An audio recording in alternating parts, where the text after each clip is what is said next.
আমার মা এই পৃথিবীতে চলে যাওয়ার পর আমার বাবা আমার মেজ খালাকে বিয়ে করে। তো পারিবারিকভাবে বিয়েটা হয়েছিল। আমার বয়স যখন 12-13 তখন আমার মা লিভারের অসুখে মারা যায়।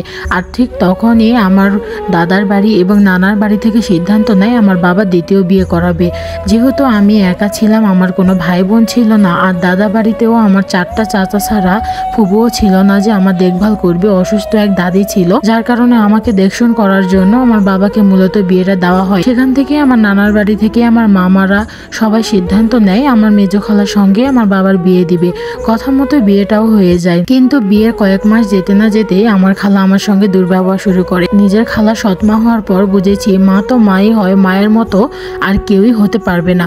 তো সে নানানভাবে আমাকে অনেক রকমের কথা শোনাইতে থাকতো। একটা সময় যখন আমার খালার একটা বাচ্চা হয়ে যায়, আমার ছোট ভাই হয়, তখন আমার কদর একদমই করতো না। তখন থেকে আমার 3 বেলা খাওয়াটাও অনেক কষ্ট করে জুটাইতে হইতো। সংসারে যাবতীয় কাজ বেশিরভাগই খালা আমাকে দিয়েই করাইতো।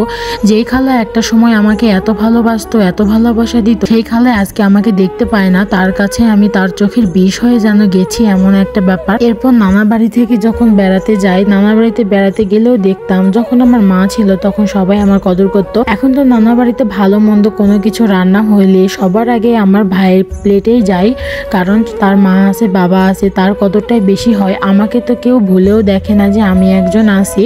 তো আমাকে এমনভাবে কাজ করায় নেয় যে মাঝে মাঝে আমার 3 বেলা খাবারটাও ঠিক মতো আমি পাই না। আমার চাচিরা যদিও খারাপ, বাট তারপরও মাঝে মাঝে তারাই আমাকে 1 বেলা 2 বেলা খাবার দিত।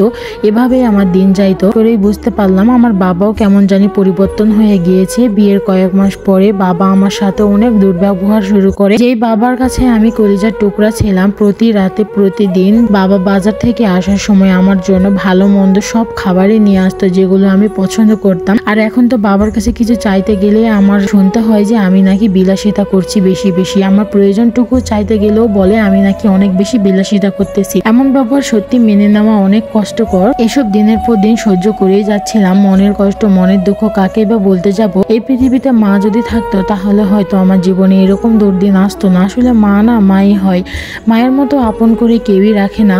যেই খালা একটা সময় আমাকে এত আদর স্নেহ ভালোবাসা দিত, সেই খালার চোখে আজকে আমি বিষ হয়ে গেছি, শুধুমাত্র সে আমার সৎমা হওয়ার কারণে। আর এখন তো পরিবারের সমস্ত ভালোবাসা, আদর, আপ্যায়ন সব আমার ছোট ভাই পায়, আর আমি তো সবকিছু থেকেই বঞ্চিত।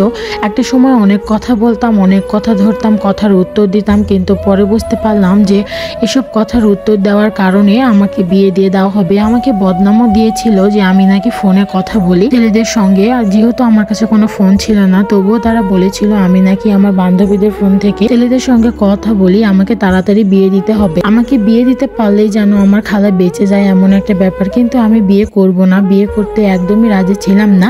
যার কারণে আমি আর তাদের কোনো অপরাধের প্রতিবাদ করি না, চুপচাপ সবকিছু সহ্য করে যাই।